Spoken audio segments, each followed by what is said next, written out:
What you doing podcast? I am the AC, and I'm so excited to have my guest co-host for this podcast be. What's going on, people? My name is JJ Piedra, author of Final Hope, AR Dragonfly, and the upcoming series From Ashe. So great to be here. Thanks for having me. Oh yeah, no, I'm really excited. Also, I've uh, I've been a little, I don't know, nervous about if I've ever been saying your last name right because one, my name, the way I say names is always seems to be wrong or not correct. So it sounds like I was right or close enough. So I'm glad I can clear that up. But before I go on, let me introduce myself in case anybody does not know who I am. Like I said, I'm the AC, currently a master's student here in Hawaii. But when I'm not doing all that school stuff, I like to do all my YouTube stuff where I like to talk about anime, manga, all kinds of other shows and movies, the books I'm reading, sometimes life stuff. Who knows, wherever I'm feeling, I kind of just throw it up on there. I'm also have done a little bit of writing, put out a little short story collection called The Adventuresome Concoctions some time recently. And of course, I do this podcast so I can have people on like JJ, so I can talk about one of my favorite series. And I don't know, it's weird, but I already feel like I'm giddy because I am just a big fan of this series. It's no secret that I am. I've talked about every book on my YouTube. I listed it as part of my top 10 of the decade. Um, and like, I'm not even just blowing smoke. I just generally like everything about your series AR Dragonfly. So we're going to talk about that, of course. We're going to talk more general stuff and the other books you've written. But yeah, most of it is going to be about AR Dragonfly. It's also going to be very spoilerly. I don't even know if that's a word. There's going to be a lot of spoilers if you have not read all the series. Do it, of course, but yeah, just be Obviously, yes. warned. Just be warned that's going to happen. Um, Actually, I don't think a lot. It's hard for me to say it, but I don't think a lot of the spoilers I'm going to say are directly about the story, but it's a lot about characters, which are pretty much directly the story in this case because it's all about character development in AR Dragonfly. But Well, if you don't, I'm pretty sure I will probably spoil a lot because I'm excited because I've done some podcasts before, but this is the first time where I actually get to do a podcast where I don't have to hide anything. It's like it's a discussion about the series, and I can finally say, like, "Hey, yes, Takumi dies in Volume 8." Oh, by the way, that's not a spoiler because this ain't a spoiler cast. yeah, oh man, that part. But yeah, so full of spoilers. It's going to be great. It's a lot of fun discussions. But before we get into your actual books, I just want to know more of the general stuff, such as the when, why, how you got into writing. Yeah, I've been pretty much a writer my whole life, and I really discovered I had a knack for it back in high school. Um, I was basically part of an advanced placement English class, and it was pretty easy on Fridays because they gave us an open vocabulary test. So we basically got to use a dictionary and basically look up the definitions for words. And it's like, well, why is that so?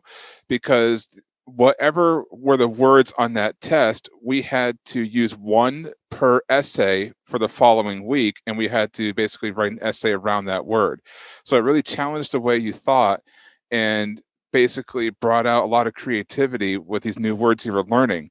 And I just wrote a lot of stuff. I really took a liking to it. And I believe my teacher told me that the record for essays written by a student was 30 in a semester. I finished Oh, with 63. dang. And Okay. needless to say, I got 100 in that class. Um, As but you that's when I should. discovered I had a love for writing because I just found that connection with new words and trying to put them into these little stories. And it could be fantasy, it could be slice of life, it could be anything. It could be reality, it could be fiction, nonfiction, whatever. They just wanted you to write with those words. Hmm. And the more I thought about it, the more I started to practice on my own. And I started writing short stories, trying to bring my imagination to paper. And then when I went to college, I went to college for a degree in game design. And a lot of the stuff they taught you there was crafting a story, crafting characters, crafting a world. And even my college professors were like, wow, I could actually visualize what you're saying because I had practiced so much trying to put my thoughts on the paper.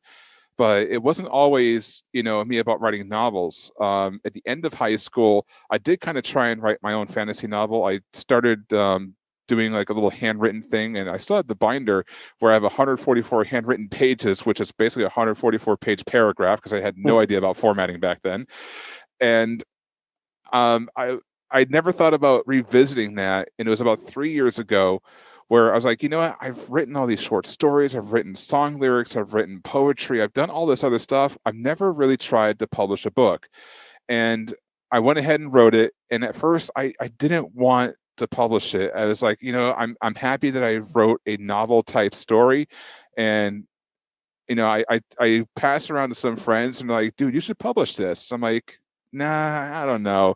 And they finally talked me into it. And that's when Volume 1 of Final Hope came out. And since then, I just finished writing AR Dragonfly Origins episode. Amherst has 15 books in 2.5 years.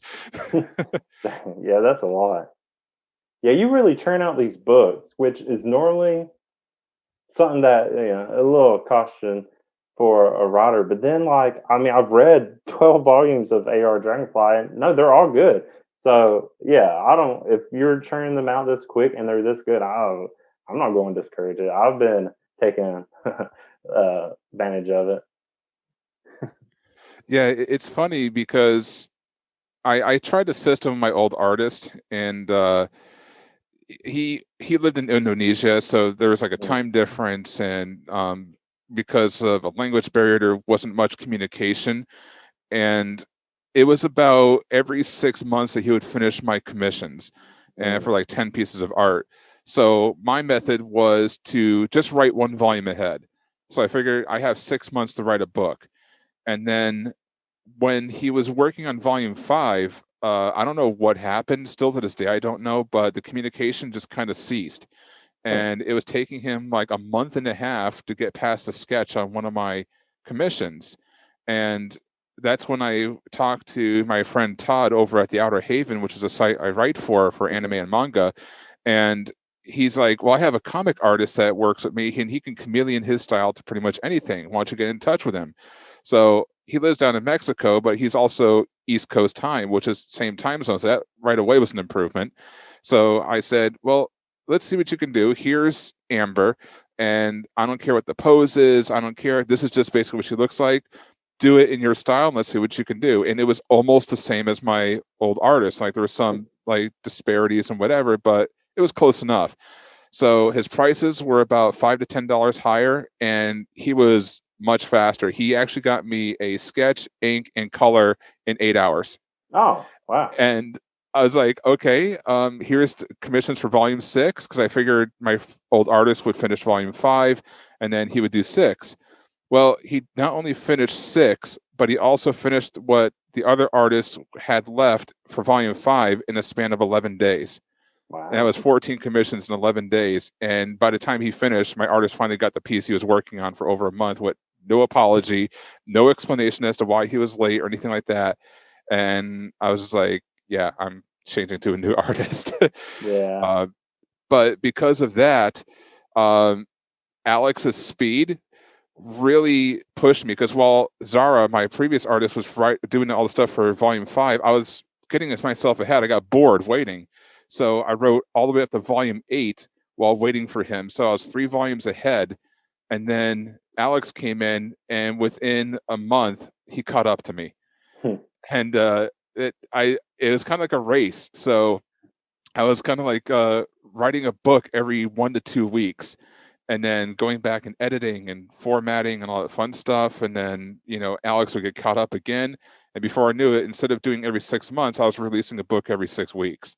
So Wow. it kind of put me in hyperdrive. So that's kind of the reason why behind the hyper releases. I know that was a long-winded answer to get to the, actual point, but Oh, I'm fine with um, that's kind of what happened. I had an artist switch, and he was much faster, and it encouraged me to write faster. And for better or for worse, I was cranking out books left and right. Cool. No, I was actually going to ask about the artist anyways, so I'm glad you got to it already. Yeah, because I mean, I like all the art in it, but I mean, it's obviously a different style in the two, and it works. It works for what the books are about. Uh, Now, what are your other inspirations for writing in general? Basically just watching different anime, basically taking in the world and just thinking about ways to create stories out of it. And I don't know, for better or for worse, I have an eidetic memory. So I can basically look at something once or twice and instantly recall like almost anything in relation to that. A lot of people say that, man, you watch this show a lot. If you can quote it, I haven't seen that show in like 5 years, and yet I can still recall lines that I've only seen from an episode once. So it's kind of weird. So it creates like a vivid imagination where I draw inspiration from pretty much anything around me. And I could look at, I don't know, a bottle of water and see like a reflection of something off there. And all of a sudden I'm thinking, oh, mirrors, maybe salt flats, maybe there's a world there or something, and I just made those weird connections in my head. So anything is actually like inspiration. But to nail it down for one of them, for Final Hope, Steins Gate was my biggest inspiration because there's two things in science fiction I love the most. The first is time travel, and the second thing is Hmm. artificial intelligence. And if anyone who's played the visual novels for both Steins Gate and Zero, they'll know that that series covers both. So it's automatically my favorite anime, favorite visual novel, favorite everything. And it inspired me to basically write a time travel story that had a little bit of murder mystery in it, as well as a little bit of slice of life aspect, and had fun with it. I mean, I doubt it was as good as Steins Gate, but I gave it a shot. Oh man. So first, um, when talking about your memory, I have this weird memory when I watch stuff. If I'm watching something and playing a game, because I do that a lot. Uh, like if I'm go back to a scene in a game, I'll remember the episode like perfectly. Or if I'm watching that same episode again or something, I remember the scene in the game perfectly. It's like this weird nostalgia thing that gets triggered if I do either one, and it's so weird at like how clear the memory is to me. And I feel like that's a kind of a little bit like yours, except for I know mine isn't as good. The other thing though is Final Hope. You were talking about what inspired that. I'm actually halfway through the first volume. I've been trying to read it when I'm not doing all my other stuff. uh, was there inspiration from Erased in it?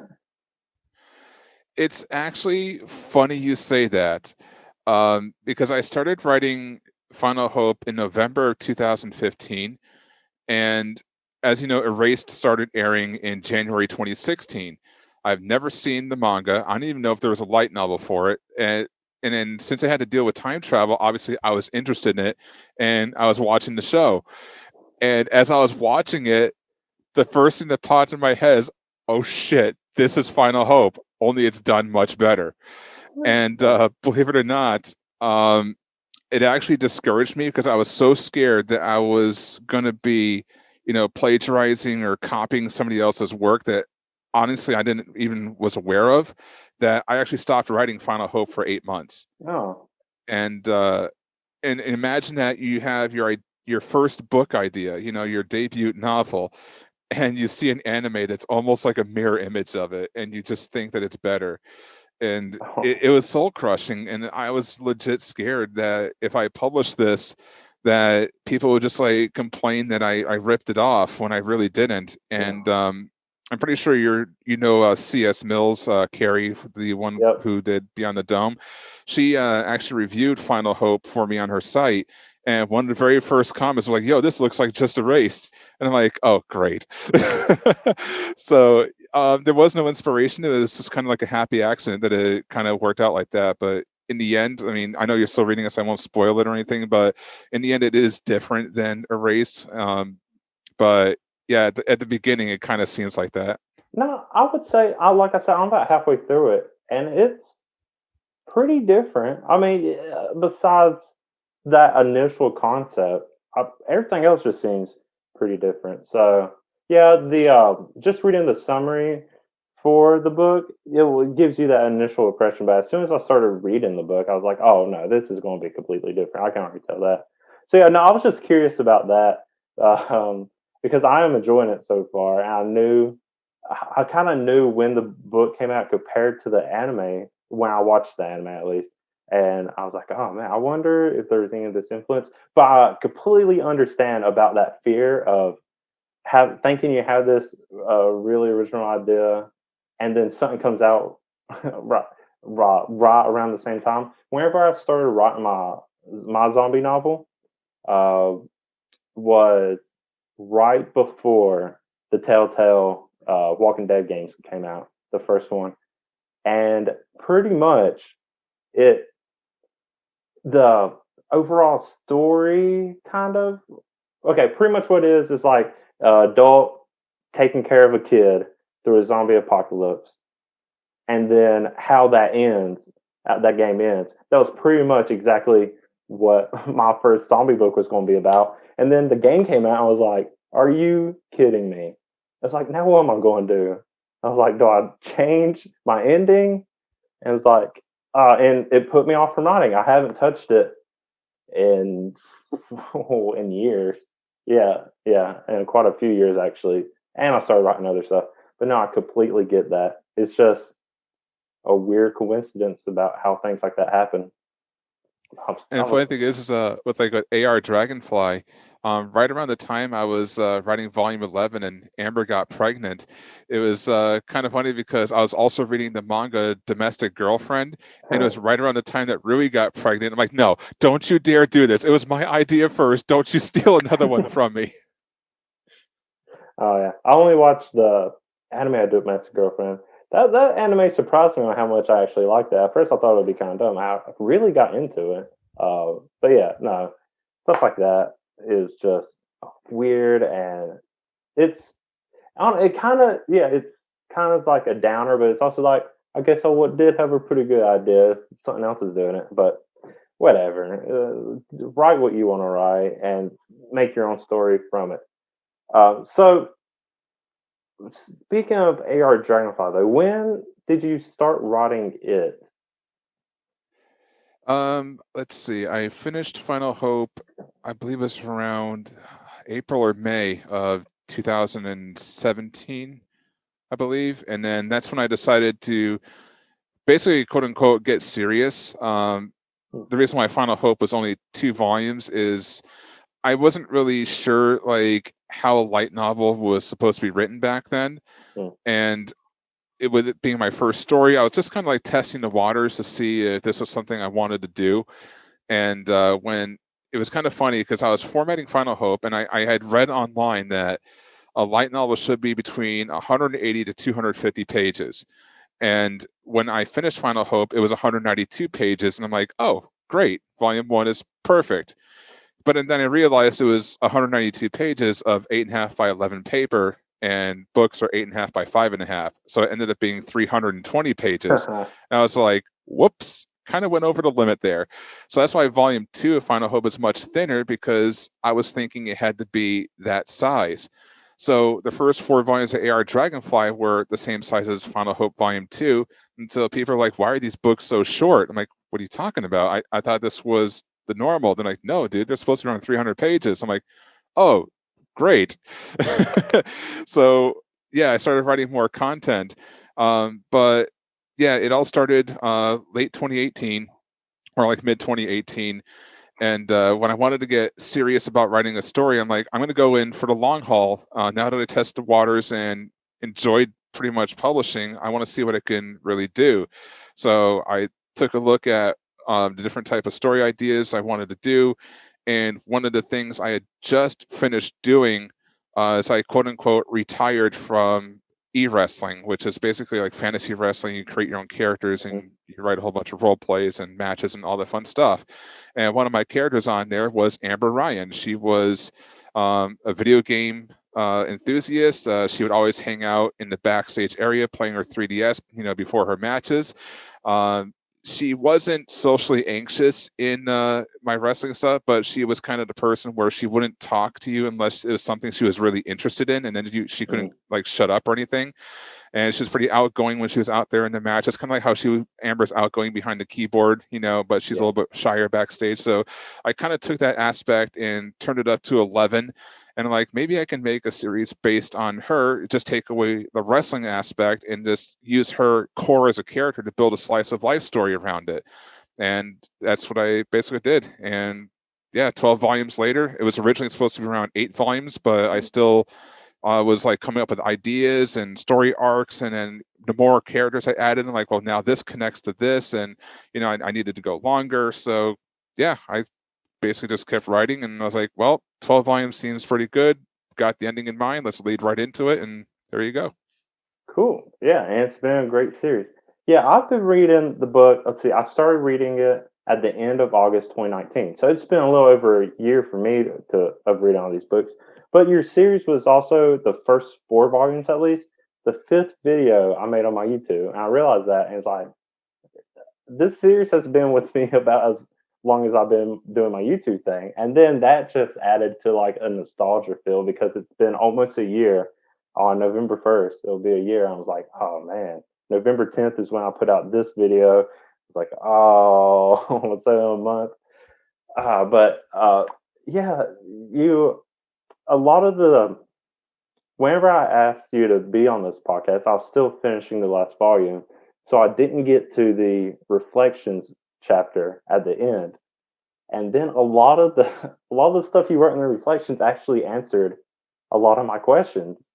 Uh, so some of these questions might sound familiar to anyone who's already read the last volume, and you probably already have the answers you were looking for, but we're going to elaborate maybe a little more. And also, I just have random questions that maybe no one else has even thought to ask, I guess. But one and is you also mentioned me in your reflection section, and I was reading it and I was just like, it was like you were talking about in the 5th volume, the AC stories. And I was like, ha, no, that's me. And then he's like, when he called Amber's anxiety about her hair lame, I was like, oh, oops. I was like, and then I went back and rewatched it, and I was like, I did do that. Huh.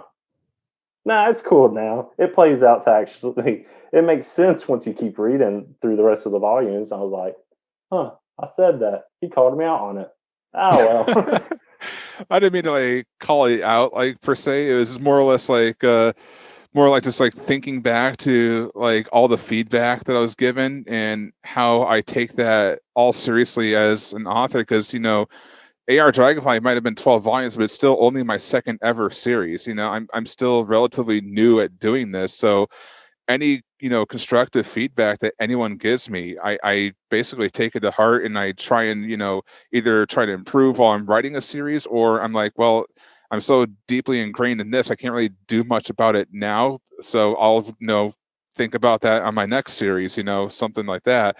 And believe it or not, it was one of that comment about the hair that actually led me to writing AR Dragonfly Origins, because Oh, even throughout the whole series, I realized that, some of the aspects made sense in my head, but maybe I didn't elaborate on them too much. And it's like, yeah, I told some of Amber's backstory, but why was her hair, the focal point of her social anxiety? And that's when I decided to write Origins, so everyone can basically see what Amber was like growing up and how her white hair actually affected her. And it basically explains a lot of stuff, from her fears to the way she talks in the very beginning of the series, better elaboration on why her parents were complete jerks and all that stuff. So you get a better sense of who Amber is. And that's something I decided with From Ashe. Like, I don't care if I have to dedicate an entire volume to it. I will take the time to elaborate on a character's backstory if need be, so I don't have to do an addendum series to be like, hey, this is why Amber was so screwed up in the original series that I might not have explained too well. So, it's thanks to stuff like that it gets me to realize that I could have done something better. oh. Well, I'm just going to feel a little honored that I may have been a little inspiration for that. But I mean, you say that, but throughout the rest of the volumes, you do a good job at, you know, tying in why it is important about why she's so or has so much anxiety because of her hair. And like you do cover this stuff. It's just at that time for me, I'm a skeptical reader. I think. Um, I guess I don't want to read something looking for faults, but there are stuff that catches me. And I think the reason for that is like it was between two situations, and it's like he was like he could expose this kind of conspiracy of like in this the last tournament, half the contestants were all working together, or was talking about the hair, and that's why I thought it was lame at the moment.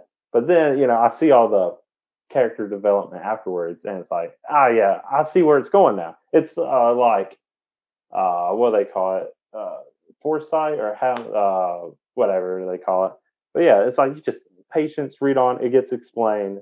You don't the author doesn't have to puke out a bunch of explanation all at once. That's what a series is for, so you can see the character development in at a good pace. It's like, yeah, I like it.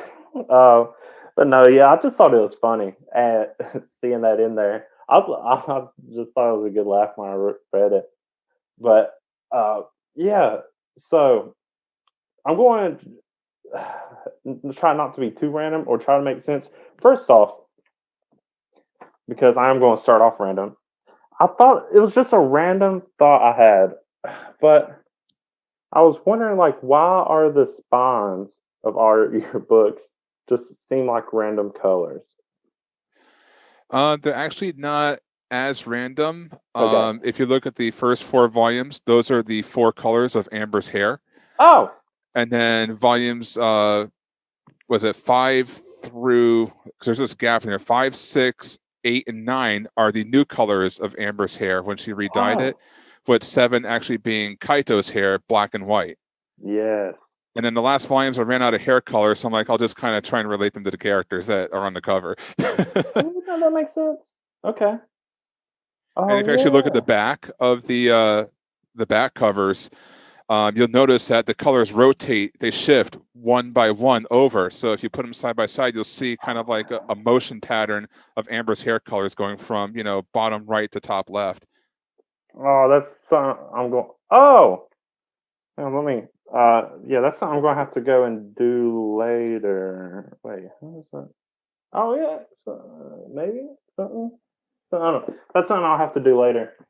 Yeah, no, I was wondering about that. I was like, there has to be a reason. It can't. It seems random to me.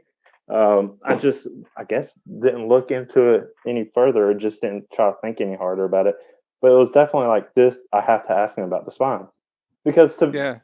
the spines of a book are really important. I don't know if other people think about it that much, but I mean, if you look at a bookshelf, that is the part you see the most of a book is the spines, even more than the cover probably, and what's inside.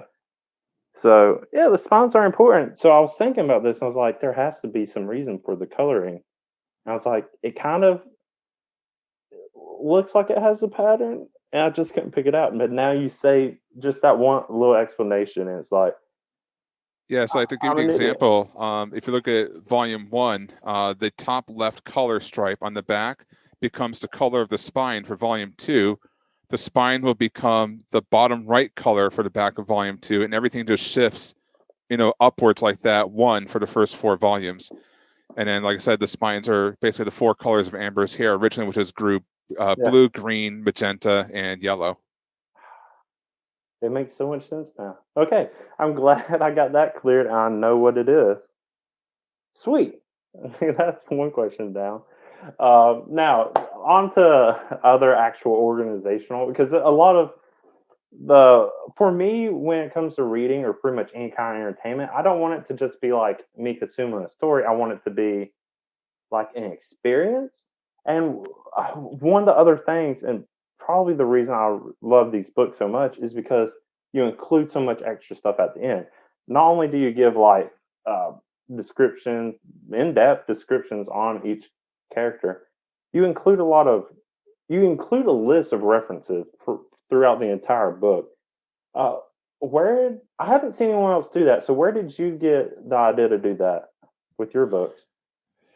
Essentially, with AR Dragonfly, I wanted to throw some comedy in there. And since there was like a lot of, pop culture, thematic stuff in the book where it felt like anime and esports and gaming and stuff like that.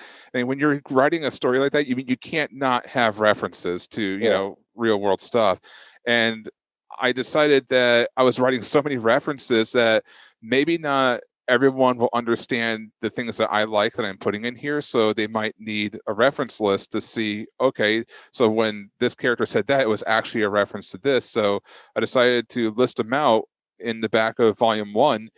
And it's like, well, if the whole series is going to be, chock full of references, then why not just include a reference list in every book?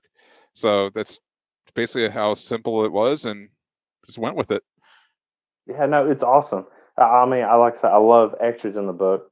I also love when there's commentary, which is why with my short story collection, I include a little bit in commentary. When I read like Junji Ito's collections, he had commentary. So, but I never saw a reference list. I was like, this is awesome. Not only that, but like once you realize there's a reference list, you start looking for references throughout the Yep. book, and it's a fun thing to do. And I catch maybe a quarter to a third of them, especially when it comes to anime. Uh, and then I start to see a pattern because you include a lot of tool references uh, in here. And I never really listened to Tool that much, but once I start seeing the references, I can kind of start picking out at least what I feel like would be a song reference, and then it's usually a Tool reference. Uh, yeah, there was one, and you actually answered it in the back about why there's 7 chapters in each book. Because I was something I was going to ask you, and I couldn't figure it out. I thought maybe it had to do with just trying to keep a consistent page limit, and then for an overall kind of typical light novel length. Because one of the stories I'm writing or books I'm writing, I also did 7 pages. I also did like the typical length of or 7 chapters, each about like 20 to 30 some pages for an overall 250 pages of book. And I was like, is that what he's doing with his chapters? Is he just trying to do this kind of even spacing for this general length of a light novel? And then you say it in the reflection chapter, and you're like, oh, no, it's because of Tool. I was like, oh, that's not Actually, why we got involved. it was kind of both. So with Final Hope, I kind of did it like a short summary type of thing for every book, and then I tried to do it with both like an outline and discovery writing at the same time. Yeah, And that too. with Final Hope, it was supposed to have been 10 chapters, I believe, for the first volume, and I ended up with 12 because of discovery writing. And I was going to go with 10 chapters for the second volume, but then it went down to 8 because I subtracted 2. But then I got an idea and wrote an entirely brand new chapter for Mikomi's backstory, and it ended up being 9. And I'm like, I really don't like fluctuating chapters like that. I'd rather have some semblance of uniformity. So I was thinking with AR, says, what if I made every book the same amount of chapters, but I just didn't know how many chapters there should be at that point. And when I was thinking about this series, there was always this rumor about Tool's new album coming out, and it's been 13 years in the making. And then I believe it was guitarist Adam Jones who did an interview and said, yeah, a lot of the songs are in the 7 time signature.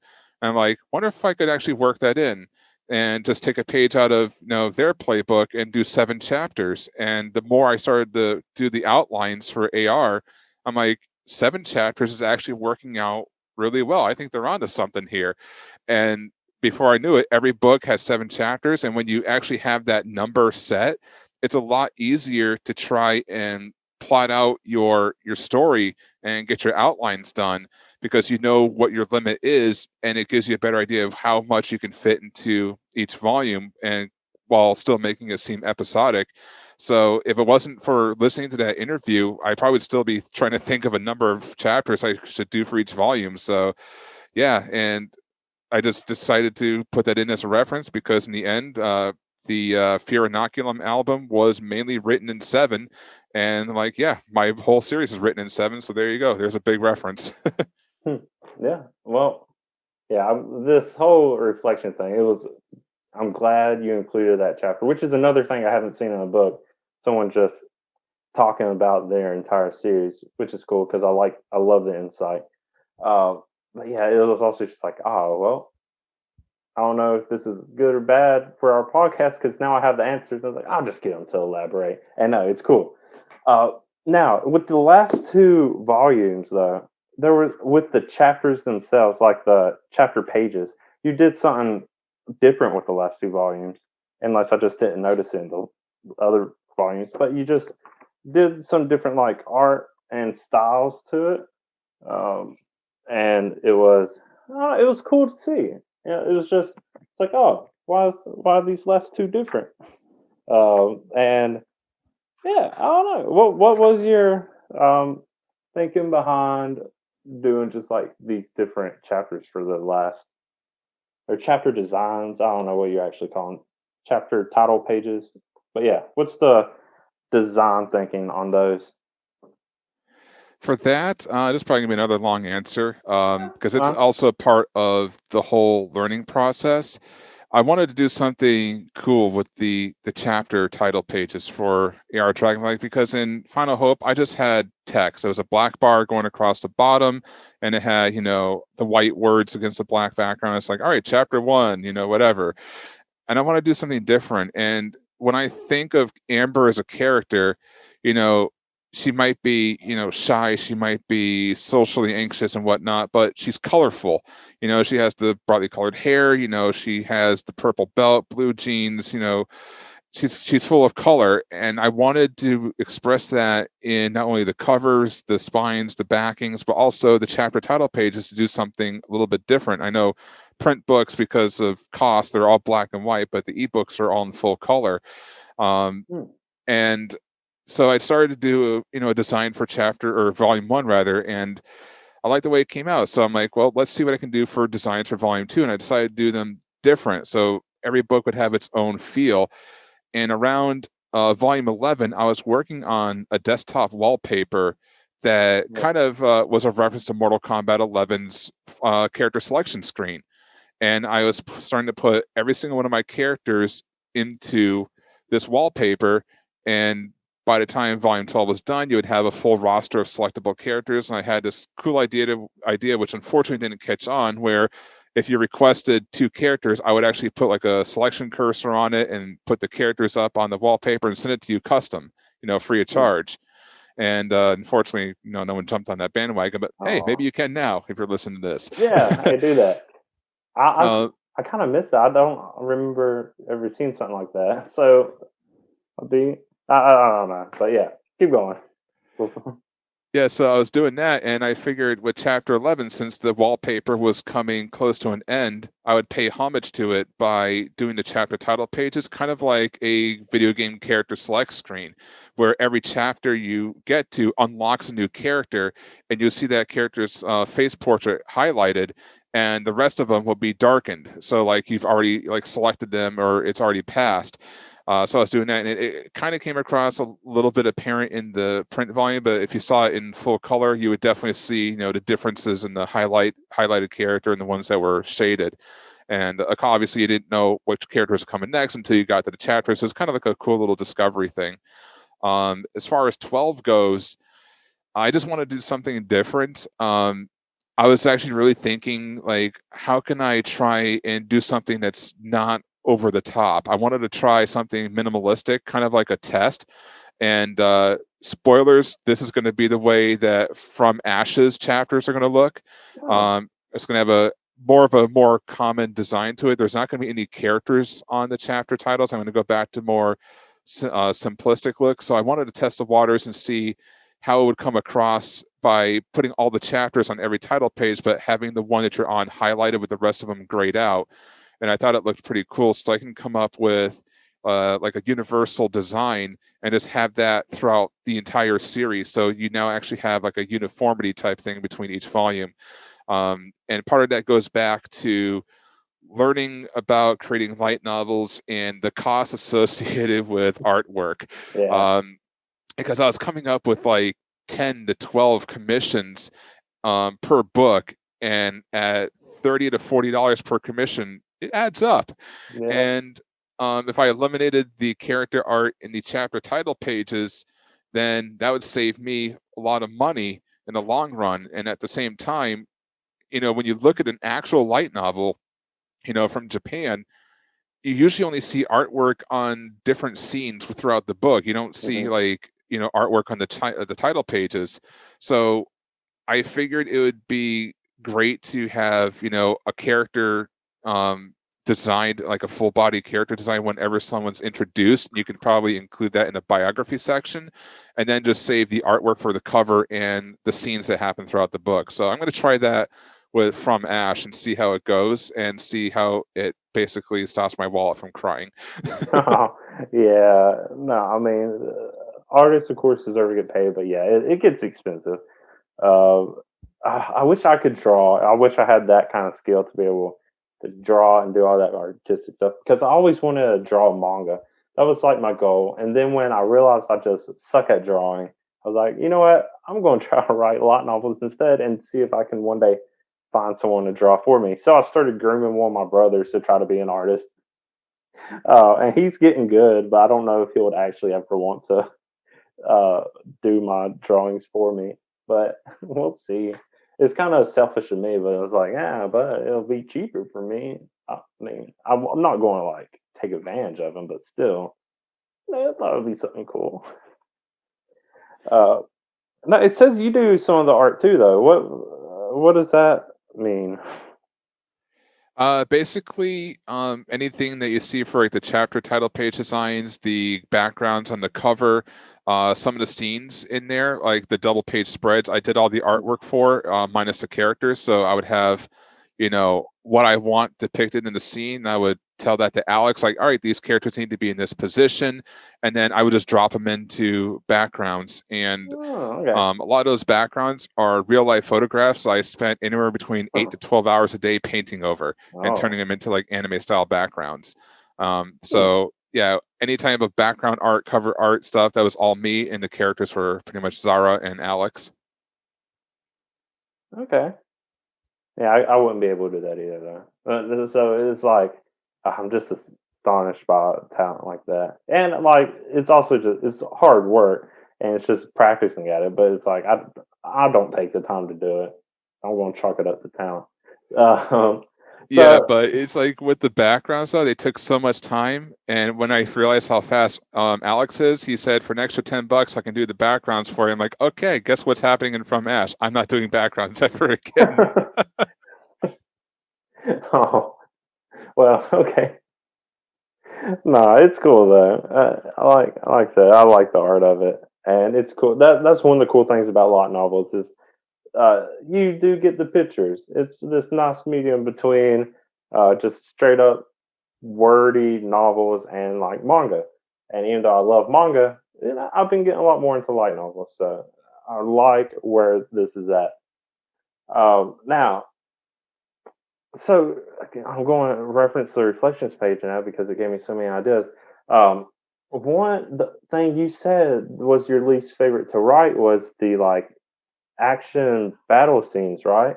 Or like the in game fights and stuff like that, which are a cool part. And I get it because this is a whole different question about like how you decided to do more of the slice of life route instead of the actiony video game route.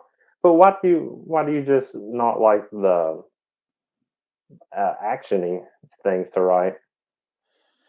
It all stems back to my 20 years doing e-wrestling.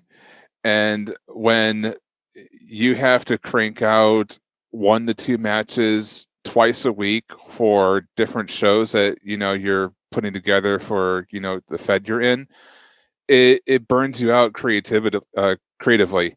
And I guess it's a blessing and a curse because I've learned to, I guess, visualize action scenes and try and transcribe them, a lot easier than, most people can. But at the same time, because I did it for so long in a different medium, it kind of becomes a slog to think about when you have to write it. But it's kind of funny because I'm apprehensive about writing an action scene, but as soon as I start writing it, all that disappears and I actually start getting into it, Hmm. and I can start visualizing how it's going, and I'm like, oh, what if this happens? Or would it be cool if Amber counters this ability with that one? And like, wait a minute, is that in her moveset? Oh, did I give her that skill? And then you start thinking about stuff like that.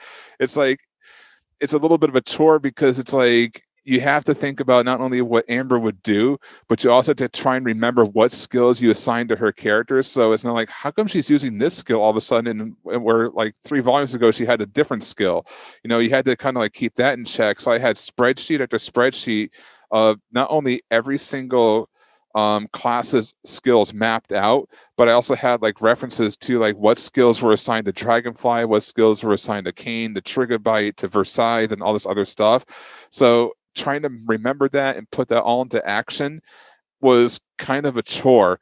And it wasn't the fact that I truly hated it. I just didn't look forward to them. But as soon as I actually started writing them, I started having fun with it, and then all the apprehension just disappeared. So it's kind of like a bittersweet thing more than like a hateful thing. Okay, yeah, I get it. I get that. Now, this next thing I want to ask is going to sound really long, but it's actually a simple question. So, so you have all this e-wrestling experience that you've done, and then you play a lot of video games. I know like Mega Man's a big one for you, and then it seems like all this action stuff would seem like something right up your alley. And then like Japan, we see like a lot of light novels. It seems like the more popular ones are either like isekai or they're like rom com kind of stuff. So the fact that AR Dragonfly is more on the slice of life, the romance side, all about more of the characters instead of just focusing on video games, which you do have these action scenes of them playing, but as it goes on throughout the series, there's less and less of that. Even though the 12th one I thought had a really cool one where they're playing Sanctuary. These action scenes are cool to see, but I'm also not a huge action person, which is probably why I really like these. What the question is though is what was like the determining factor between being like, okay, this is going to be more slice of life romance instead of just a big video game focused one. Well, Air Dragonfly was always going to be a slice of life romance from the very beginning. Okay. I just wanted to do something different because, and this is kind of funny, I don't know if you ever seen the anime Gamers. Yeah. But it's funny because they promised, like in the synopsis, for this to be like a romance series about video games, and it starts off great because the guy goes to his high school video game club and is just about to join. Yeah. And then for the rest of the series, until the final episode, where it was a filler episode where they were complaining about the video game industry, it wasn't even about video games. It was just a regular romance with some gaming splashed in. And I got so angry at that. It's like, you lied to me, that when I decided to write AR, I was like, I'm not going to do my readers dirty like that. If I'm going to write a slice of life romance story that has to do with gaming, I'm going to cross genres and put in some action into it, put in a little bit of fantasy, and I'm actually going to put the gaming into a gaming romance novel. And I could easily have just said like Amber plays Blazars, and you never see the game, ever. You just know that she's playing it, and I thought that would just be boring, and I thought I'd be cheating people out of, experiencing like the game that she plays by doing so. So I figured, there's a lot of, cross-genre stuff happening these days, and I thought it would fit so well if I could just take the slice of life romance story and just wrap it all around esports, all around gaming, and throw in, the ever popular tournament arc here and there, and, get people, to see what Blazors is about, and then later a little bit of Shadow Wing Online, and then, Sanctuary and all this other stuff. And it's not just about the slice of life. They actually get a break from it, and they actually get to enjoy some, good old action stuff like, oh, this is now crossing from, Wotakoi over to Sword Art Online type of thing, Mm-hmm. So I thought it was just a cool aspect to try and mix genres. So I went with that direction. So I know I led off the series with a lot of, heavy Blazors influence. Obviously, the second volume was a tournament arc. The fourth volume was kind of like a tournament arc. And then it just, came to a screeching halt in volume 6. And then like went all relations and stuff. But it's like, well, I'm halfway through the series at this point, and it's supposed to be a slice of life romance. I got to do it at some point. And I figured, 50% of the way through the series is kind of long enough to keep people, stringing along. I might as well start the romance part of it. Yeah. Uh, no, it's great. I think it's great the way you did this. It all works out great, and the progression of it and the way you do it, it makes sense. So it's like I have no complaints about it. But I will say, while reading the series, there was a point where I was thinking about the anime gamers. And I was like, oh, this is kind of like a better version of that because like I like gamers, but I could see what you was doing, and it is something better than gamers. Uh, but yeah, no, it was great that you did all of that. Also, I'm also really glad you finished your tournaments because I'll enjoy tournament arcs in anime and manga, but it got to the point where a lot of times they get interrupted. Like uh, God of High School, I never read the webtoons about the anime. The second tournament gets interrupted and they're finished. And I was like, they do this and all this kind of stuff. It happened in One Piece, and it's like I hate when tournaments get interrupted. So I'm glad they get to finish in these books. Just a random thought I had while you were talking, but yeah, no, it's cool. uh, now, there's in the last volume, and you hinted at this before. We get introduced or reintroduced to Kaiser. He pops back up. Now, while I was a lot of times when I'm reading books, I flip through towards the end, kind of just to see what's going on. I don't know why I do this. It's some weird thing, just to see how something's going to end. Um, and I noticed that Kaiser had his own little epilogue. And I was like, why? Why is Kaiser just randomly in this? Because I didn't read that part yet in the book, and then it snapped immediately after seeing the epilogue, and I was like, wait a minute. It clicked when I was like, who's Dawn? And then you left your comment and there was like, oh yes, I'll just go ahead and tell you it's not Sebastian. Then when I saw the Kaiser epilogue, I was like, why would he be on this? I was like, they haven't said who Dawn is yet. I was like, wait a minute, no. And then it, I was like, there's no way. And then you don't 100% confirm, and you don't need to, and kind of I don't want you to. But the fact that you brought Kaiser back, and then he says that one line to Amber, and then it's just like, is he Dawn? And like Amber's left with this question of like, is he Dawn? And then it's just like, maybe he is. It was like, it's I guess just one of those mysteries you get left with. Like I said, I don't really want you to tell me if he is or not. I just want to say that because the way it clicked in my mind, just from seeing him have an epilogue, was just astonishing to me, and it just like flooded in my mind. I was like, "There's no way," and then all kind of just played out. But yeah, what was the reason for bringing Kaiser back though? I know he does his own little redemption, but it did seem a little random. Just kind of what like it's been half the series since he's with Saw again. Yeah, it was the redemption thing, and I know you don't want me to say it, but I can't really answer it without actually confirming it. But Oh, okay. Kaiser was Daunt. Okay, that's Uh, fine. I mean, that's what I thought. so basically, uh, you don't know what happens to him because at the end of Volume 5, he gets arrested, he gets sent back to Japan, and obviously the authorities are not just going to like let him loose back on the streets or anything like that, especially after everything he's done.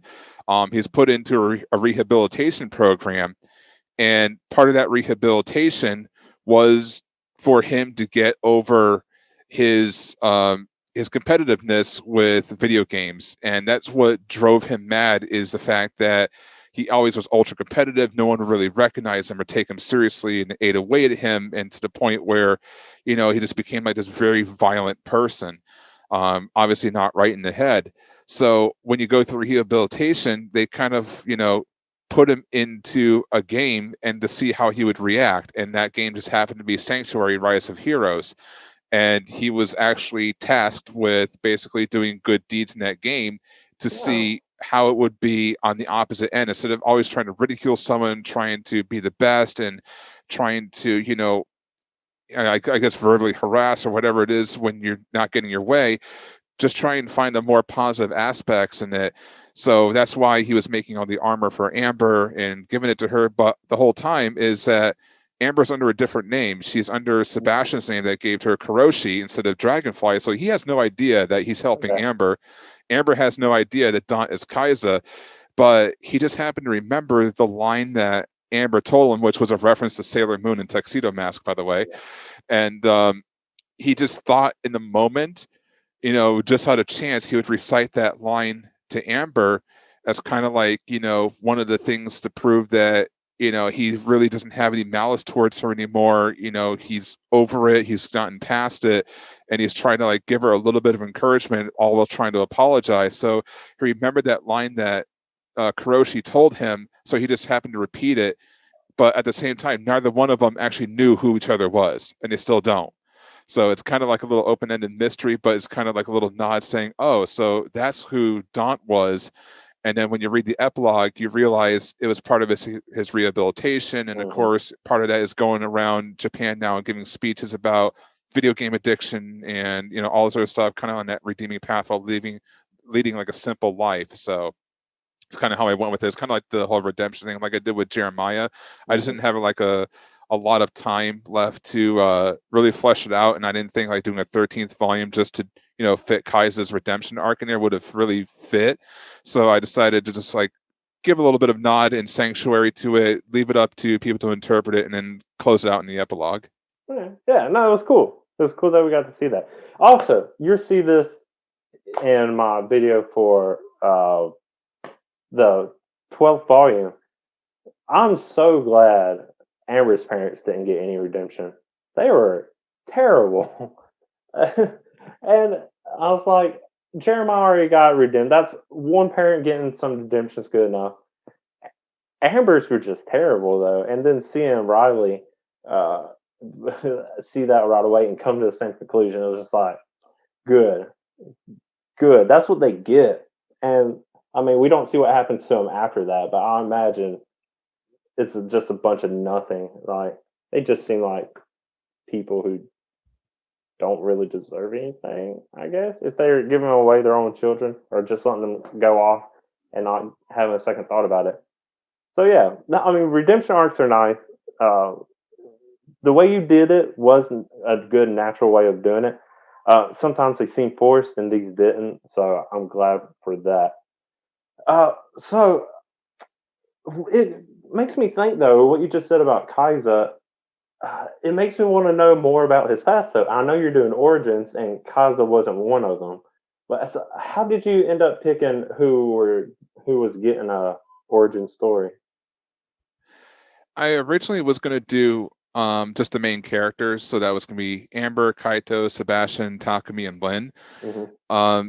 But the thing is, as I was sitting down to flesh out the outlines of them, I just couldn't really come up with enough stuff to actually create a full volume, especially with Sebastian and Lin, where I really kind of told the majority of their backstory in the whole series. It's like, well, Lin came from a family, she was into music, and she went off and did all that stuff and got good at it. And that's kind of how it was. She had like a kind of a normal upbringing. It's like there really wasn't anything there to tell. In the case of Takumi, he moved to the United States, so I guess he could have seen that part of it. But once he gets to the United States and meets Kaito, him and Kaito's backstories are pretty much the same. Yeah. So it'd be like reading the same book twice, just from someone else's perspective. And I didn't like that. And of course, with Sebastian, you already learned about how he was brought up and pampered by his father. So that he would hopes that he could, use that as blackmail in the future, saying, hey, I gave you a great life. Now you owe it to me to, carry on the company and all that stuff. And you need to do what I say and all that, other fun stuff. And it's like, well, I could elaborate on that, but why? It's already in, it's already in the book. Yeah. And I could probably come up with maybe 2 or 3 chapters at best for each one of them that might be unique, and that's not really worth writing a book for. So I narrowed it down. I decided to cut it down to just Amber and Kaito, who I know I can actually do a full-length volume. Actually, I'm breaking the 7-chapter rule with Kaito's book. I'm going 6 chapters with it. But it's it's kind of like, only necessary to do 6. I don't really think I need a 7th chapter in that one. But you will see him growing up in his hometown of Kurizawa, Japan. You'll get to see, as was explained in, I believe, volume 6, where he talked about his father always wanted him to be studious and and get good grades and all that fun stuff. And you would see the effects on him. You would see him grow up through high school, his change in personality, meeting Mako and stuff. So the backstory is already there. It's not really like spoilery. It's just you're just going to see an elaboration on that. Whereas with Amber's story, there's a lot of spoilers in there that I unfortunately can't talk about, especially when it comes to her parents. And you're going to see exactly why she wanted to confront them. Won't say why, but on her 18th birthday, they did something completely rotten, and you're going to see why they did not get any redemption whatsoever in volume 12. So I did that. I was thinking about, I even put it out there, so if these were popular, I'd think about doing other side characters like Jesse and Kaisa and Rebecca and stuff like that. But, at that point, it's like I'm now writing another full series of side books rather than carrying on to something else. So at some point, I decided to be like, all right, I know I love these characters. I know I love this series to death, but there's a point where every parent has to let go of their child at some point, and it's like I got other things to do. I need to put AR away. Yeah, I get that. And this is me being a greedy reader. But especially with there being a 10-year jump, I was like, I was liking this ending so much, and then there's a 10-year jump, and I was like, I'm a greedy reader. It's like the problem isn't with the story, the problem is with me. It's like now you tell me there's this 10-year jump in the book, I want to know what happens in the 10 years. It's like story's not over yet. I need more. So now uh, I'm wondering, is there a possibility for one more side story to take place sometime in this 10-year span? Or have you gave it any thought at least? Actually, I didn't. Funny enough, it was going to be a 7-year jump, as to once again reference Tool as well as Fairy Tale with their 7-year skip. Oh yeah. But I decided on 10. It would seem like a nicer number, and it basically, like, I'm pretty sure you probably got the gist of it, but in chapter 6 of the final volume, that was actually going to be the original ending, where Amber just realizes that she finally has everything that she's ever wanted in life. And it felt empty. And I was like, why leave it there? I mean, I'm pretty sure people want to know what's going to happen to these guys, afterwards. How did their lives turn out? So it's like, do I want to write another like 10 years worth of material? Like, what am I going to have them do? So it's like, I might as well just do the time skip and show exactly how they turned out. And then, give that commemorative photograph at the end in front of the old Things and Stuff store to basically tie it all together. And it's like, well, this is where everything really began. So this is where everything should end. I like that. Yeah.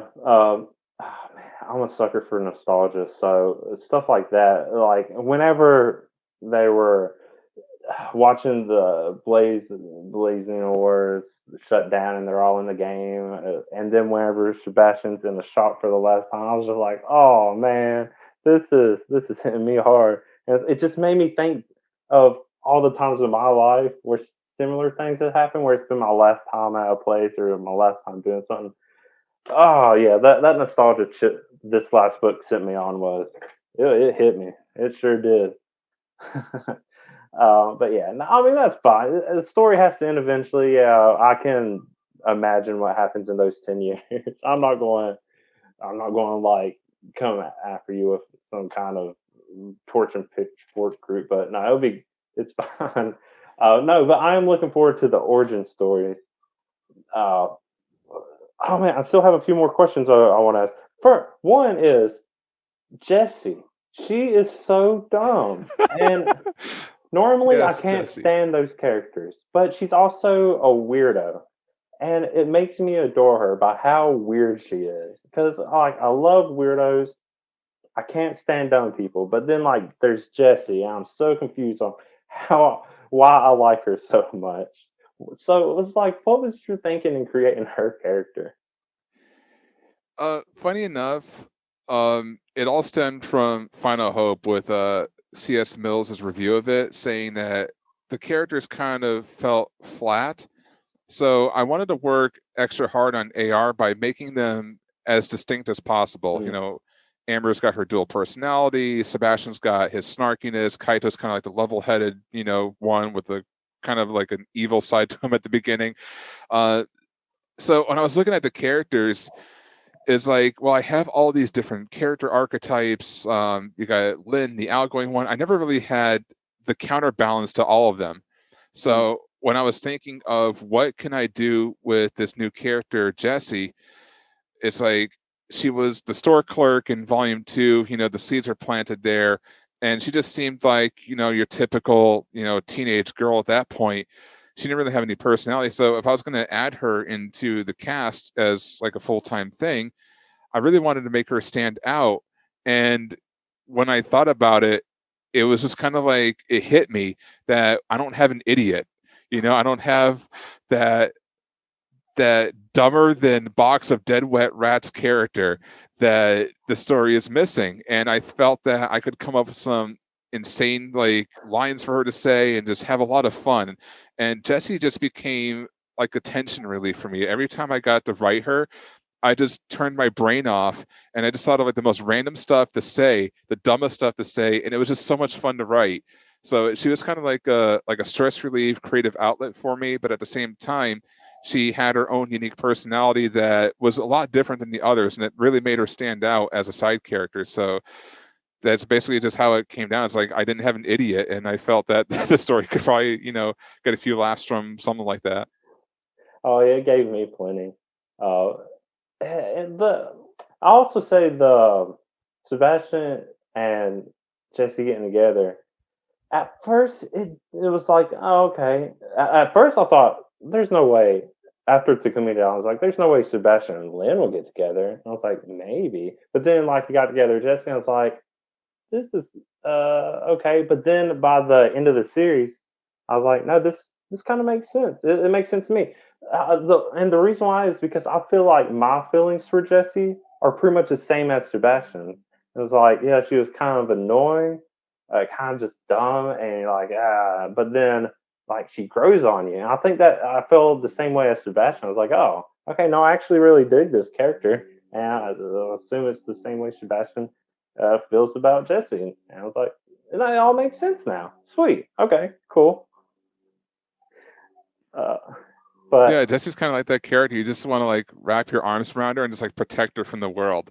yeah, I don't know if you watch How I Met Your Mother, uh, but there's just a character on there. I think is it Katy Perry's character? Katy Perry is on there, and they don't know her name, so they just call her Honey because she just is super gullible and believes everything and is just so dumb. So they're just call her Honey because they're all like every time she says something, they're just like, "Oh, Honey," and I was like, "This is Jesse."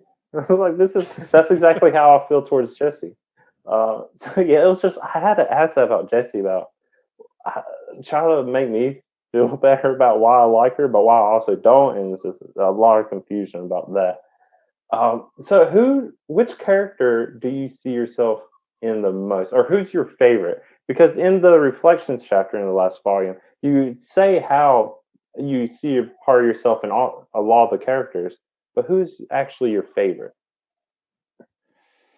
Oh, that's like asking a father to pick which of his children is like the one he loves the most. I mean, people Um, always say that, but let's be real. Parents have a favorite. yeah. For depending on the situation, but there's a favorite in there. The funny thing is, I think I said who it was in my reflections, but it keeps changing. Yeah. Honestly, and if I were to just pick it on the basis that it's like the most like me, it would be Sebastian. Hmm. Uh, I try to be professional on these type of things, but out in the real world, when I'm with my friends, I'm basically Sebastian. I am a snarky mofo. So a lot of his dialogue would be something I would probably say, maybe not to the extremes that he does, but kind of like that. Um, with Kaito, he's kind of got that, the person you lean on to, that you rely on type of thing. A lot of my friends kind of did that with me. So that's kind of like where I saw Kaito. And of course, Amber, the gaming side, the anime side, all of her interests is basically what I am. And she has social anxiety, and I don't have social anxiety, but I do have regular anxiety, stemmed from a kind of a stressful, past decade or so or decade or two. But yeah, I used to have like panic attacks and stuff like that, and I have it under control now. But that when I was like writing her panic attacks, I was basically remembering what mine were like and just like transcribing it.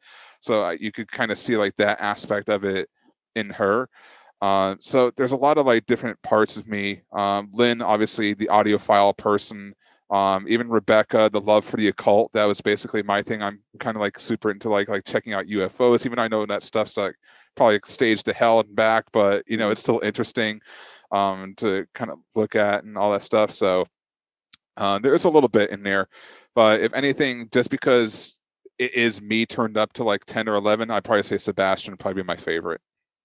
And of course, if you ask me again, that might change. Now I can say I thought about this too. I was like, do I have a favorite? And it's like, no, it's Sebastian. It's definitely Sebastian for me. Like I like all the characters, but yeah, just his whole attitude and just all the comments he makes, especially to Kaido, it's just amusing. And it's like it kind of makes me feel like the same relationship I have with some of my friends, where we're just like going at it with each other and just kind of just being jerks to each other in a playful way. And I think that's why I really like Sebastian. Uh, so, one other random thing that I just thought of: do you know Japanese? Well, of course, with Kaido and his family in Takumi, they speak Japanese, and you include some in there. So, do you know Japanese, or do you just know some vocabulary, or did you look it up? Where did the Japanese come from? Basically, I know a little bit. I've been self-studying through various phone apps. I'm still trying to find one that I like, but I can basically read Romaji and understand it a lot better than hiragana or kanji. I just don't do well with symbols for whatever reason, even though I have an eidetic memory, which is really weird. But something about the symbolic alphabet that they use is really throwing me off, and it's probably because we grew up in the United States. English is the primary language, and we're used to Romanized letters, so we relate to that. Our brains are programmed to that more than trying to understand what symbols mean. So I think that's just why I have a better time with Romaji. But I do know a lot of different words and phrases, a few sentences and stuff like that in Japanese. So I kind of try to use some of my knowledge in there. And for the stuff I didn't know, well, Google translates a thing. So Yeah. I have a housemate who's decently fluent in Japanese. So if there's ever a time I'm questioning either something I'm reading or if I'm just wanting to know what something is in Japanese, I'll just ask him. He usually knows it. I have a lot of actual manga in Japanese that I got through this like box subscription service. So I think it was like box of manga, and so I got a lot of that. And my plan was to learn Japanese and start learning how to read these. I just haven't got to that point yet. I have another friend who's a oh man, it's like a saying words. Linguist who's working with technology. So we've been talking about Duolingo. He's works with some other language apps, but he said Duolingo is supposed to be getting a pretty good update in their Japanese section at some point. So maybe that'll be something to be really good. But I don't know. Yeah, I was just wondering about your Japanese knowledge. I know mine sucks. I know some phrases. I've been trying to learn a little bit too. So I don't know. Just good now. it's funny though, because if you're an anime fan, there is one sentence that every anime fan knows in Japanese. That's "Kono bangumi wa grand sponsor no teikyo de okari shimasu." This program is brought to you by the following sponsors. It's at the start of like almost, it's not like, a Crunchyroll and Funimation rips that you see, but if you ever downloaded like, well, I shouldn't say download. If you ever creatively acquired some of the older animes from actual subgroups, they would actually just take it off the television. And that was at the beginning of like every single episode. It's like, this anime is brought to you by the following sponsors. And you heard it so much that it became the first sentence you learned in Japanese as an anime fan.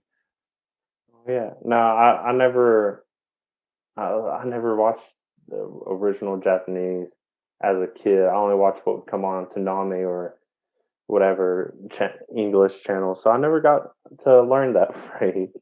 Uh, but yeah, no, it's fine. Uh, so we already talked about Final Hope a little bit, but I just also want to ask, what was did you originally plan on like plugging it into AR or like kind of doing this crossover stuff? Actually, yes. That was actually the plan from the beginning, and you Oh, probably saw in Volume 6 that Sarah actually paid a visit to Amber and things and stuff, and then she had that invisible friend that she was, obviously communicating with, and then once you get to the end of Final Hope, you'll pretty much understand that a little bit more. And then you saw Yujiro basically go with Ryunosuke over his company, Onyx Technology Ventures. So that was also inspired by Steins Gate, where at the very end, I keep getting it mixed up if it's the movie or if it's the OVA, but one of them takes place in the Steins Gate world line after they shifted there. So when that happens and then you go on to watch Robotics Notes, you realize Robotics Notes takes place in that same timeline. It's in that same theme. And even Daru from Steins Gate's in Robotics Notes. So they kind of had that crossover. And I kind of had that cool idea to put AR Dragonfly in the same timeline as the final timeline in Final Hope. So when they finally get to that end goal, AR Dragonfly takes place in that world. So you're going to see a couple of the characters from the aftermath of that story just kind of like hanging around, and you kind of sort of like almost like a pseudo epilogue for the series, but it really doesn't. I thought it was just a cool little nod to the Steins Gate Robotics Notes connection. So to have that in the same universe was pretty cool. yeah, it was. The other the other thing I thought was really just funny and also cool is when you literally do plug Final Hope just in the illustrations and you can just see it on the shelves or even when it's mentioned as like what's in stock. I thought that was just amusing to see and just I really think you're cool to do in your own book. uh, but so yeah. Last thing about AR Dragonfly. Do you think Blaze Ores would be a cool game in real life, or do you think it would gain any popularity? I mean, you seem to really create this whole game and really flesh it out. So, like, do you think if it existed in real life, it would have a pretty good audience? Yeah. The funny thing is, and you probably read this in my reflections or even like one of the bonus chapters, but when I was looking for a game for Amber to play, I mean, obviously with esports, the most popular, things are either first person shooters or fighting games. Hmm. And, you know, I grew up playing FPSs, but as time went on, they started talking about, counting frames and, 360 no scopes and all this other Yeah. fun stuff. And, I never really got into that aspect. I'm more or less the old school Unreal Tournament, Quake, Doom, that's that type of stuff. And we didn't really worry about it back then. We just worried about picking up the best weapon and blowing people up. That's how it was back then, and that's what I really enjoyed. So I didn't really think a fighting game would work because of my lack of knowledge. And same thing with first-person shooters. There's like so much terminology, especially with fighting is like, all right, wake ups, counters, meter, and all this other stuff. And what happened to the days of like Street Fighter 2 and Mortal Kombat 2 where you just punched a mofo to death and that was pretty much it, you know? Um, so I was really thinking about what is Amber going to play. And then one night, for whatever reason, I had a dream and I dreamt that I was getting attacked by this ninja-like character and I was switching between these colorful auras and I had different skills based on what aura I was in. And I was in like this ruined city. And then I remember landing a hit on this ninja character and I woke up and I never remember my dreams. Like they barely, get remembered at all. But for whatever reason, I remembered everything that happened in this dream perfectly. And I'm like, this has got to be like a sign. This is going to be the game that Amber plays. So, I'm familiar with the process of developing a game. Like I said, I went to college for it. I have a degree in game design. So I said, if I'm going to make a game that they play, why not just go all out with it and make it as realistic as possible? Because, I mean, why half-ass a game in the story when you can actually flesh it out and make it feel important? So that's what I did. I opened up, Google Sheets and I started, coming up with characters I came up with abilities, and I'm like, well, what if we started doing hybrid classes? What if you could mix and match two classes? And I'm like, well, how would that balance out? Well, if you have different skills for an aura, well, maybe one aura will be, primarily from your first class, and the second aura will be primarily from your second class. So you're not picking everything, and you have to make choice and decisions. And then, with the experience system, I thought back to Brad McQuaid, who is, one of my biggest inspirations for getting into game design. If you don't know him, he was one of the co-creators of EverQuest. He went on to found Sigil Games and did Vanguard Saga of Heroes. And then he went on to do Visionary Realms and did Pantheon Rise of the Fallen until he unfortunately passed away back in November of last year suddenly, which was a huge blow to me. But I loved a lot of his design philosophies, like EXP loss on death and stuff like that. And, I would basically like incorporate some of that stuff into Blaze Auras. And before I knew it, I actually had pretty much like an initial design document for an actual video game. So when I started putting that in the story, even to this day, it's like I would really love to see Blaze Auras come to life as an actual real video game. And I think, given the way things are in this day and age with esports, and as technology gets better, and we're talking about, video cards being able to do 120 frames per second now, especially with the new NVIDIA RTX series that have come out, it's like, a fast knee-jerk reaction 3D action game like this with different skills that rewards skill-based play versus random luck and stuff like that, I think would fit perfectly into the esports culture that we've given birth to over these past few years. So yeah, I could definitely see it being a competitive game in this day and age. And I know it's a lofty goal and probably one that may never happen, but I would love to actually sit down with a studio at one point and say, hey, I've got an idea for a video game. Let's make Blaze Auras, So it is a dream, but whether it'll come true or not, I don't know. Remains to be seen. I think it'll be something awesome to see. Even if I wasn't just a fan of the books and knew what it was, it just genuinely sounds like a cool idea. I'm not a huge fan of first-person shooters and stuff like that. I mean, I pretty much grew up my entire life mainly just playing Nintendo stuff, but this game is just generally interesting, and the whole world you already created and the lore just in these books, it seemed like something that's interesting enough to me to want to play it. Yeah, funny enough, before I really got super into like quote unquote developing this game and coming up with so much, one of the bonus chapters was originally going to be the instruction manual for Blaze Auras. Oh, and when I saw how in depth I was going, like that could be an entire volume of a book by itself. So that's why I decided to split the lore up into 4 bonus chapters and then nix the rest. So that would be a really cool thing to see, though. Yeah, I was going to make a whole instruction manual for the game and put it as a bonus chapter at one point. Oh, okay. That would have been sweet. But yeah, no, I get why you wouldn't do it. So, oh man, that's a whole lot we talked about AR Dragonfly. I'm sure there's tons more I will want to talk about. But I do want to just hear a little bit about your other series, From Ashe. What is that going to be about? For this one, a lot of people are saying it's kind of like a autobiography, just in light novel form, and it's kind of true.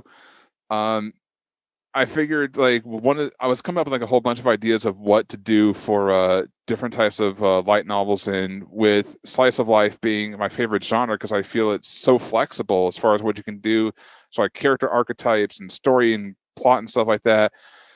I came up with a few ideas. One of the ideas, which I'm saving for another light novel, is basically these misfit devs just want to get together and create video games for a living, and it's kind of like what the heck was the name? New Game, basically that anime only done a little more seriously, but still with the comedic aspect to it.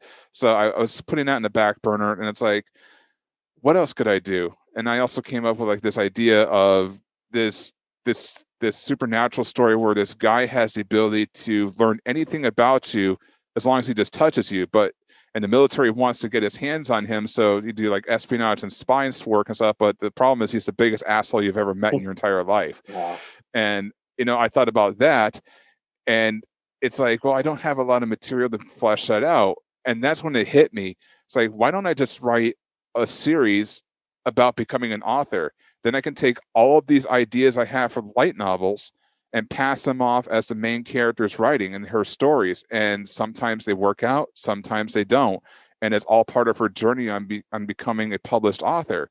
And the more I thought about it, the more things started to click.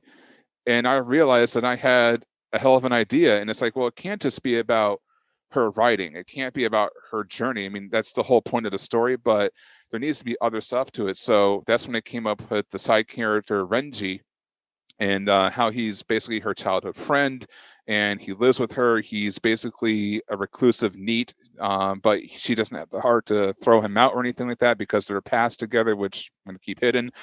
But um, yeah, it turned into like this slice of life drama more than less than a comedy. But there's going to be some comedic aspects to it, but it's going to deal with Ash's journey from starting off from just like writing short stories on the internet, which you basically see a lot of today with people publishing on web novel platforms like Honeyfeed and Royal Road, Scribble Hub, and stuff like that.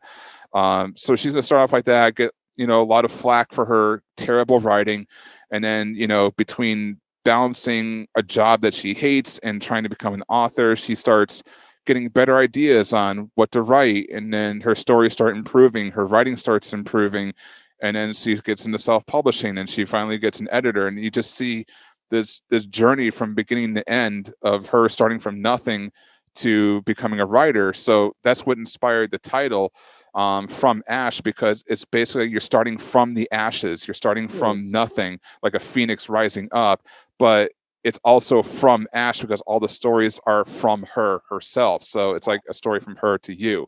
So it kind of has a nice little dual meaning to the title, in that respect. So it's going to kind of be like an autobiography where it's like my journey, but it's going to be different along the way. There's going to be things that Ashe does that I never did. Because ultimately this is going to be her story, but it's not just going to be about her trying to become an author. It's going to be about Renji. It's going to be about the story of her friends.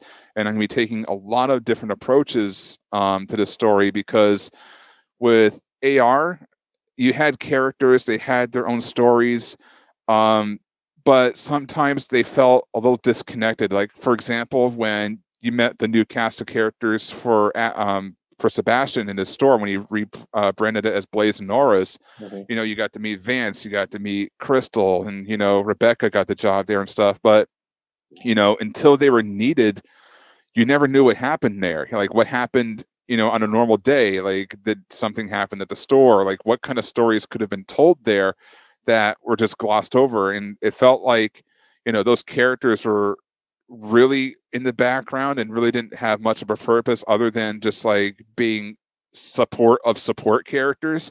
So it got me thinking, it's like, well, how can I fix that with From Ashe? So I decided to come up with the faction system.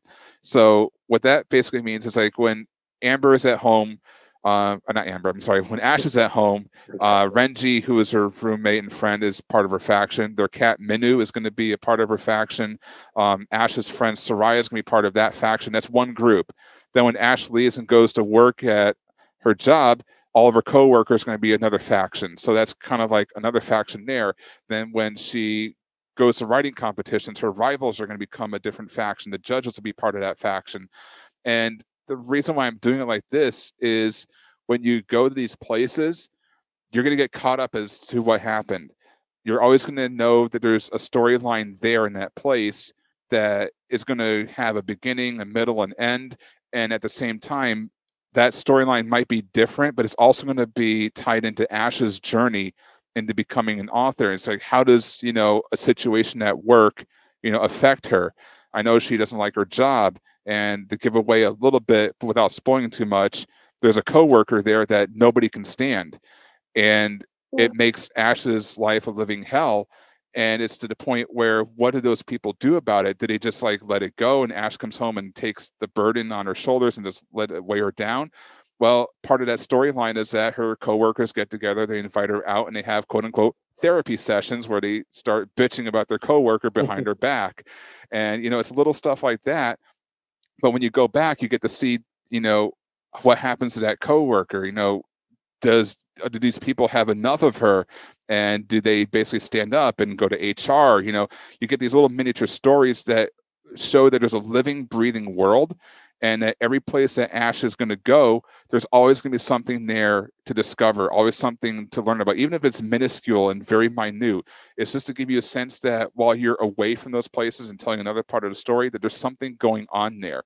So it's not going to be like, oh, Amber and Kaito went back to the store and then there's Vance and Devin working there and nothing happened. It's like, the same time you saw them last time, so it gives you the idea that there's always something happening in this world. Everything is always moving. And that's going to be really challenging because now I got to think about Ash's story. I got to think about Renji's story. And I also got to think about all these other side characters and all these other places and all these little mini sub stories and how they tie in together. So it's going to be a little bit of work, which is why From Ashe is not due out till next year, probably not till February, March, or even April. I don't even know. That's fine. But Give it some time. yeah, so it's going to be a little bit of a challenge to tie everything together. And this is going to be a longer series. Right now, I pretty much have 20 volumes mapped out and possibly more. It's going to be long running, and hopefully it's good enough to stay long running. So no, I think that's awesome. And oh man, I'm particularly fond of any kind of story that revolves around writers or like mangaka, any of that kind of stuff. I mean, one of my favorite series of all time is Bakuman, which is all about their whole manga creating experience, which is also a long series. So yeah, no, I'm really excited to see what comes from this story. It sounds like there's going to be a lot, and I'm already so excited for it. Oh yeah, but no, it's been a great discussion with everything we talked about. Oh, there was so much. I'm sure there's still plenty I could talk about for even longer. But before we finish up, do you want to plug any of your social medias?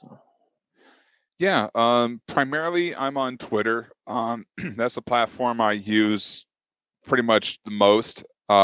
But if you want to find me on there, it's at JJ Piedra. That's Piedraoeln, which is obviously the original English light novelist. Mm-hmm. I also have a secondary Twitter account for my Outer Haven stuff that I do for any manga and anime reviews. So that's JJ Piedra TOH. So you can find me on either one of those. Facebook, I do have a page, and I mainly only have it for the people who don't have Twitter, so I can keep in contact with as many readers as possible. But it's Joshua J. Piedra there on Facebook. And of course, if you want to find all of it in one convenient spot, here's my website, which is joshuajpiedra.com. So that's where you can find me on the interwebs. Cool. Yeah, everyone go find them there. Of course, I'll provide all of these convenient links for you in the description, so find them there too. But if you want to find me, I'll plug mine real quick too. Of course, I have my YouTube, DAC Stories, and then I'm also DAC Stories, all one word, on Twitter and Facebook, and then D_AC_stories on Instagram. So you can find me there. Definitely go check out Final Hope, check out AR Dragonfly, great reads. And then look forward to all the other things that will be coming out. But thank you so much for being on my podcast. It's been great. I'm glad I was finally able to ask all this stuff and take up all this time. Yeah, no problem, man. It was a blast. If you ever want to do it again, just let me know. Oh, don't tip me. I actually thought about doing or asking if you would be down for just 2 podcasts, one just for AR Dragonfly and then one for everything else. But we'll see what comes up in the future. But thank you also to everyone watching this on YouTube or listening to it on what other platforms you're doing. But until my next podcast, I'm the AC, and bye.